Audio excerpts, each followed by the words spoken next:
The PlayStation Portal is possibly Sony's most hated device ever. I've owned it since launch day over a year ago, and after experiencing all the ups and downs, I have to ask, does it deserve all the hate? Love it or hate it, this handheld is selling better than ever. But is it a hidden gem or a wasted opportunity? Stick around because you might be surprised by what I found after a year of ownership and whether it's worth it for you.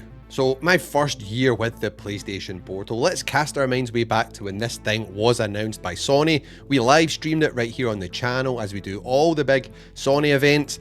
And we were a bit surprised and a bit devastated that it was not a standalone handheld. It was this streaming device we'd been hearing about.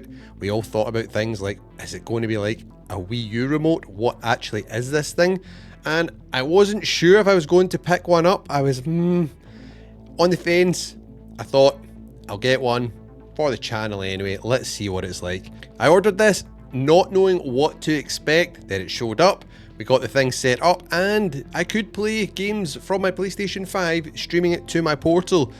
However, it didn't work flawlessly out of the box. I had to do a little bit of tweaking. I had to get an extender for my Wi-Fi network because some black spots in my house meant this thing would not work and it would cut out.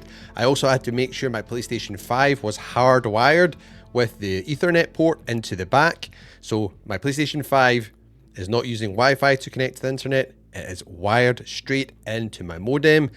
And since I've done those two things, it has been an awesome experience. It has been basically flawless. I really don't have any problems. If my internet is having problems or it's super busy, yeah, then you might. But I genuinely, over the course of the year, probably less than 5 or 6 times I've had a problem with this thing being online.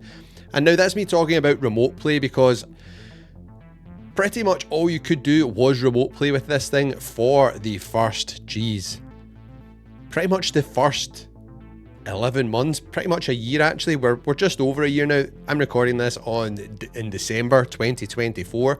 So we have just had a big update where we can now do cloud streaming, which is a massive update. I can't tell you how huge this is for the Portal. It takes the Portal from being just an accessory for the PlayStation 5 because it's basically tethered to the PS5 to being a standalone cloud gaming device. Why is that? Well, you can now play cloud games on your Portal without owning a PlayStation 5. That is massive and it will make this the cheapest entry point for so many people to get on and play some amazing PlayStation 5 exclusives, which I think is awesome. You'll probably get hooked on them because, let's get real, they are the best games out. See all the Sony PlayStation exclusives, they're just fantastic. They're on another level. I know you can play them on PC too, but I think of like the Portal and the PlayStation console as more kind of casual gamer experience. You can still be an enthusiast and be, super into your games, get the PS5 Pro, all that sort of stuff, but it's more for you're sitting about your house, you're chilling out on the sofa, playing some games versus, sitting at a setup with your PC. I love the PC too, I've got that also. Who doesn't, right? But this for me is going to be the big thing for the Portal, because so many people who maybe weren't sure about the PlayStation 5 or didn't want to spend $500 plus can now get this thing for $200, get a PlayStation Plus premium subscription, and you can play a whole bunch of amazing PlayStation games on your PlayStation Portal. So that has been a massive update. I now find I'm playing basically cloud streaming games far more than remote play. It's only, games like Helldivers, for example, which is not available on the cloud streaming beta, I will then flick over and play on my PlayStation 5. I also really like how you can connect to multiple PlayStation 5s. So I have a PlayStation 5 and a PlayStation 5 Pro. My PlayStation 5 Pro doesn't have the disc drive, obviously. My original fat PS5 does. So you can go into the settings and you can just select which PlayStation 5 you want to connect to, and away you go, which is awesome if you have 2 PlayStation 5s. It's a nice problem to have, but this thing allows you to connect to both. And then you've also got the cloud gaming library, so you've got plenty of options what to play and where to play it. So that has been the standout update and feature for the past year. It came right at the end of the year, but it was the cloud gaming update. Before that, they had been releasing updates which had improved the stability and the picture quality in your remote play sessions with the portal, but this 4.0 update just takes it to a new level, and now we're getting treated to new games being added to the PlayStation cloud streaming beta every couple of days. I'm covering it here on the channel, so if you love all things PlayStation Portal, make sure you subscribe. But yeah, that is absolutely awesome. The only thing is, you need to be a PlayStation Plus Premium subscriber. Keep that in mind. Remember, the cloud streaming beta is still in beta, so it's not the fully finished product. It will be getting even better once it leaves the beta phase. Beta, oh, it's a tongue twister. It should be getting, more features, more games, all that good stuff we've got to look forward to. But I really enjoyed that. That has been the big evolution for this device, from being tethered to your PS5 to now being able to do stuff on its own, which is just awesome. Especially, you might be playing remote play, you may take this away somewhere, you may be on vacation, and you cannot connect to your PlayStation 5 for some reason. You've then still got an option, if you've got a good internet connection, to play games from the cloud. So it just gives this thing a lot more flexibility it didn't have previously. It's not the standalone device many of us were hoping for, because who wouldn't want a PS Vita 2, but this has been great. So what about features that shine on the PlayStation Portal and have done over the past year? Well, for me, the build quality, the DualSense features are still fantastic. You've got the haptic feedback, the adaptive triggers, the amazing feeling buttons which you get on your DualSense. The sticks are fantastic, though I do recommend you pick up some thumb grips. They make a huge difference to your accuracy and comfort when playing FPS or racing games. These ones I recommend were sent to me from dbrand. They're fantastic. I'll leave links down below in the description to pick them up. But that's the only tweak which is 100%, I would say essential. Other than that, you can just take it as it is out the box, and it works fantastically. The UI has had many updates, which works well. The PlayStation button, press that in, it pulls out the dashboard on cloud gaming, which is a nice touch. It is just a really, really nice system to have as part of your gaming setup, especially if you're trying to, get through your backlog, get through a bunch of games. Like I said, the cloud streaming beta, there's so many hidden gems in here, which I've been discovering, which I would never have previously played or even looked at. And I will be covering that in a future video, some hidden gems that you need to check out on the cloud streaming beta, alongside all just the amazing games which are here from PlayStation. So that is the big thing which impresses me. Build quality, the design, it's fantastic. It is the most comfortable handheld ever because it is a DualSense sliced in half with a screen. When I say build quality, obviously I'm talking about the design, but the actual build quality, that's been a year and I've used this a heck of a lot. It's still pretty much brand new. I've got a carry case, I've got the official PowerA one over there, which I keep this in, and I've got screen protector from dbrand as well, and that's all you really need. You'll be good as long as you take care of it. Do not throw it about. I did drop this the other day actually from about this height to the floor. This is a standing desk, so you can see I'm 6 foot, so I dropped it from about here and I thought, oh no, something's going to be broken, sticks, I don't know, something. It was fine, it was perfect. I accidentally dropped it the other day when I was recording. I knocked it off the table, and yeah, it fell on a carpeted floor, but still it was quite a drop. I thought, no, it's all good. So that's nice to see. Stick drift, I've not had any. I've heard reports that some of you have had stick drift. If you do, get in touch with Sony, because you can't do anything. You can't really replace these. It's just like if your DualSense got stick drift. It'd be good if these were replaceable. That would be a nice thing to see. Maybe we'll get that in the PlayStation Portal Edge if they ever release that with an OLED screen. Something like that would be cool.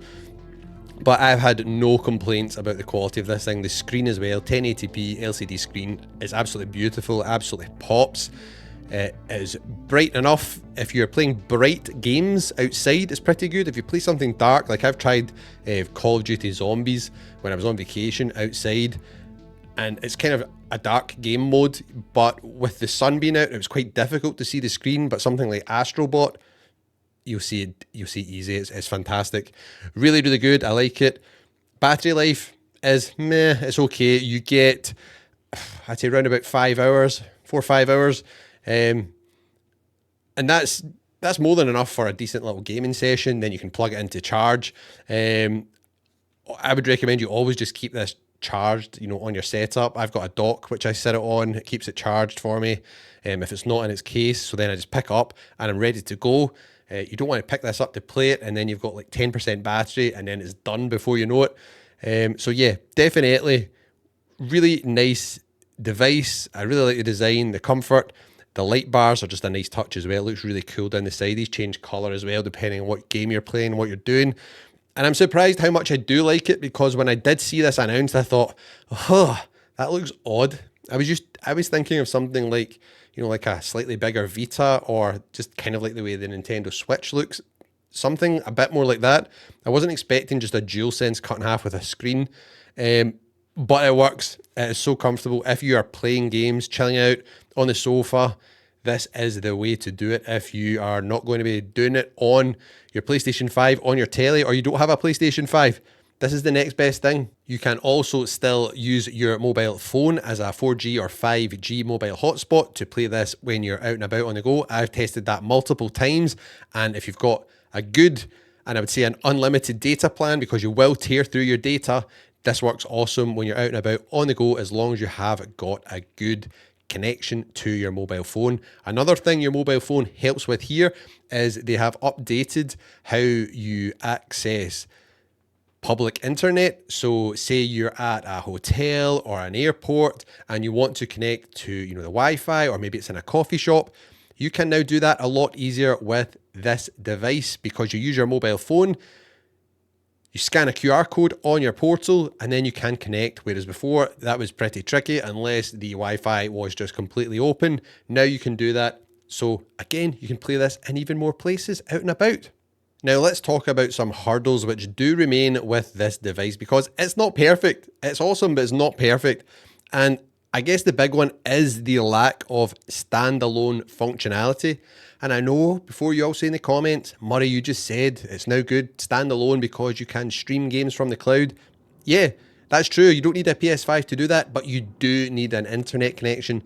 Without an internet connection, this device does nothing. So keep that in mind. You need to have a solid internet connection in your house. That doesn't mean you have fast internet speeds. That means you have a good network. So I see so many comments, people saying, I've got, a gigabyte internet. I've got 500 megabyte internet. I've got so many megabits here, there, everywhere. That doesn't matter if you've just got one, modem or router in your house and you've got a big house. Your connection in other areas will be rubbish. You need a good network. So I've got a Wi-Fi 6 mesh network. I recommend you get something like that. It'll cover, you can buy as many nodes as you want, cover the areas in your house, and that will make a big difference. It's not just about your internet speed, it's about your actual network. So this thing has a good connection wherever you're playing it, because if you're far away from your router in your house, or your router, whatever you call it, this may be having a tough time at playing games. So that is one thing, that no matter where you are, who you are, you need a good connection. This also ties into, mobile gaming or gaming out and about on public Wi-Fi. If the connection is not good enough, it's not a strong enough network, or it's congested, this thing will struggle. You need a really good internet connection for this to work. Sony recommends 15 megabits. I think you need a lot faster than that. I think you need at least double that. Easy. But if you do, it will be great. So please keep that in mind. I don't want you buying this or picking this up and you have got rubbish internet or really slow Wi-Fi, or even if you don't have an unlimited data plan, you need an unlimited data plan. This will hoover through your data. You will not like this. You will not enjoy this. This is maybe not for you. Another hurdle, which hopefully will be addressed soon when they come out of the cloud streaming beta, is we still do not have access to our own digital library of games. So all the games you've claimed over the years with PlayStation Plus or any you've bought, you cannot access them yet on your portal. You can only access the curated library, which is part of the PlayStation Plus Premium Cloud Streaming Beta. So that's another one to keep in mind. And I guess one last thing to note is the price. It is not a really cheap bit of hardware. It's $200 or £200 if you're here in the UK. That is still a lot of money. Let's get real, it is. I was hoping this would have been priced about 150, but it came in at 200, which still surprised me because I actually thought with Sony and stuff being pretty expensive, I thought they were going to market this at like 300 and it was going to be really expensive. So I'm happy about the 200, but I would have liked it to be 150. So keep that in mind. Plus, if you don't have a PlayStation 5 and you're buying this to get into the PlayStation ecosystem, remember you will still need your monthly subscription to PlayStation Plus Premium to play games from the cloud. Easy for me to say. So factor that into your monthly cost because PlayStation Plus Premium is not cheap. It's like, I don't know what the latest pricing is. It's like £130, $130 or 160. I don't know. Check it out in your region because it's different all over the world. But you will need to pay that if you want to access cloud games, whether you have a PlayStation 5 or not. The only way you can play this for free is if you have a PlayStation 5 and you use it to play games which are on your PlayStation 5 via remote play. And if any of this is confusing you and you're new to PlayStation or you're buying this for your kid or for a friend or your girlfriend, boyfriend, whatever, leave me some comments down below. I'll try and help you, and I'm sure someone else in the community will also try and help you out. So now let's talk about who is the PlayStation Portal actually for. There's a few people this is for. So one, let's say you're a hardcore PlayStation fan. You just want every bit of PlayStation hardware out, all the gizmos, all the gadgets. You want to buy this. So yes, just do it. As long as you've got good internet connection, buy this. You won't regret it. I'm pretty sure you'll enjoy it. I know a lot of people that were not interested or excited by this device, they then picked it up and they now love it. So there you go. As long as your internet's good, that's the big caveat there. Next up is probably people I would class as frequent travelers. So maybe you're traveling about the world, for pleasure or for your job. The Portal is a way for you to play your PlayStation 5 games. When you're away from home, you can connect it to your PlayStation 5, play the games which you own on your system, or the games via cloud gaming. And hopefully with updates in the future, I was talking about the access to digital game libraries not being there yet. Hopefully when they add that, that will also mean you can just buy games digitally straight from this and then just play them. You buy them, it sits on the cloud for you, and then you just play it on your Portal. So that's hopefully coming in the future. But if you're traveling out and about, this is a good way to play your PlayStation games. Even just at work or going to and from work, this still works. Just don't write it off. But I would recommend you get it and try it. Keep your receipt. If it doesn't work well for you, return it. You can also try remote play using your mobile phone. Download the free remote play app, connect it to your PlayStation 5 and see how it runs. That should give you an idea for the remote play side of things. But that's another, I would say, group of people this could be useful for. And the last one that I think this is super useful for is for families. Why do I say that? See if you're a dad gamer or a mum gamer, kids will hoover up your TV time. You all know this. They will be watching whatever they watch on telly if they're wee, their cartoons or whatever, right up to teenagers watching their movies and stuff like that. This is a way you can sit and still be with your family and play your games on your PlayStation 5 without having to use the big screen. Now that is huge. Another thing which is actually useful from a cost saving side of things, say you've got your PlayStation Portal, it's for you, or maybe you buy it for your kid, and say one of you is playing on the PlayStation 5, as long as you have separate accounts, say you have a PlayStation Plus Premium account, as does your kid, you can both log in and be using the devices individually. So you could be playing your games on your PlayStation 5 and they could be playing games via the cloud on their Portal without you having to buy a second PlayStation 5. So keep that in mind. That is also quite a useful thing, but definitely for families, this is a great one. So anytime you can get a cheeky gaming session, you're chilling out with family on the sofa, your other half's watching something on the telly, you can keep playing your games on your PlayStation. You can be playing this in bed, play it in the bath, whatever. This thing is awesome for that. So you can get through your backlog, which just seems to never end because all these good games keep coming out, and you can, you know, add some trophies to your PlayStation profile. So that is the groups of people I would say this is definitely for. If you're a person who has access to your PlayStation 5 all the time, the TV's yours all the time, you're not sure about this, I don't think this is for you. Just maybe pass it by or check it out, see what you think. But that's who I think should probably skip this. Maybe you're not into handheld gaming, you don't like kind of smaller screen gaming, you just want to be playing the best games on your 80-inch TV, you should buy a PlayStation 5 Pro instead of a PlayStation Portal. That would be my advice to you. Now, let's talk about what does this actually do better than some of its competitors, because we'll just briefly touch on this. I'm going to do a more detailed video. But this, for me, is the best way to play PlayStation 5 games using remote play and cloud streaming. You can get things like the Backbone for your mobile phone. It's nowhere near as comfy as using this. It takes your mobile phone out of operation. You use your mobile phone battery up. It's a smaller screen. Okay, your phones may have an OLED screen, but it's still not as good as this. You also get wee borders on the gameplay, which is just not as cool. You've then got some other devices like the Absolute, which I reviewed here on the channel. I did a comparison between that and the Portal, and the Portal is just so simple. It's just designed for the PlayStation ecosystem. It's pretty much pick up and play. You also have, this is the only way to get access to the DualSense features. Other devices don't have that. The Absolute does not have that, but the Absolute does a whole bunch of things which this doesn't do, which may be more beneficial for you if you're a multi-platform gamer and you play on more systems than just the PlayStation. So keep that in mind. I'll leave a link to that down below in the description also in case you want to check it out. But for me, this is the one to pick up if you're a PlayStation gamer, you want to use remote play, a bit of cloud gaming. Definitely check out the Portal. And there was the 30th anniversary edition one, which I missed out on. I kind of regret that now, because the more I see people posting about it, it just looks fantastic. But there will be other versions coming down the line. There's going to be a full-on black version which is releasing soon, so if you like the idea of that, check out our news video where we covered that on the channel.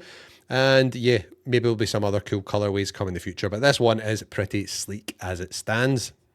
If you have been on the fence about the PlayStation Portal, I want to know, is this device the right fit for you? Let me know your thoughts in the comments and check out my other videos on the Portal for even more tips and insights.